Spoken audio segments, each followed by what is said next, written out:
అందరికీ నమస్తే. ఈరోజు మన పిజన్ సిరీస్లో డే 9. సో నిన్న చెప్పినా కదా కొత్త పౌరం వచ్చిందని. సో అది నిన్న వచ్చి వెళ్ళిపోయింది. సో ఈరోజు వస్తుంది అనుకున్నా. సో ఈరోజు అసలుకే రాలేదు. సో ఇక మనది కాని దానిపైన మనం ఎక్కువ ఆశించకూడదు. సో అది వచ్చినప్పుడు చూసుకుందాం అని. సో ఈరోజు అయితే మన పీజన్స్ని ఎగిరేసిన. ఈరోజు పీజన్స్కి వెదర్ నచ్చినట్టుంది.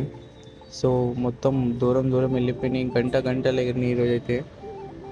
చూసుకుంటే 1 అవర్ 5 మినిట్స్ ఎగిరినాయి ఈరోజు మన పీజన్స్. సో పీజన్స్ ఎగిరినప్పుడు అయితే గజాల సౌండ్ అయితే తక్కువ వస్తుంది. సో పీజన్స్ కోసం అయితే కొత్త గజాలు బుక్ చేసిన. రేపు అయితే వచ్చేస్తాయి, మీకు చూపిస్తారు. రేపు గోల్డ్ కలర్ గజ్జలు అయితే తెప్పించిన, ఆర్డర్ పెట్టిన. సో మీకు ఎలా వేస్తానో రేపు చూపిస్తా. ఇక పౌరాలకి ఫుడ్ పెట్టి వాటర్ పెట్టి కథం పట్టించిన. నెక్స్ట్ వీడియోలో కలుసుకుందాం.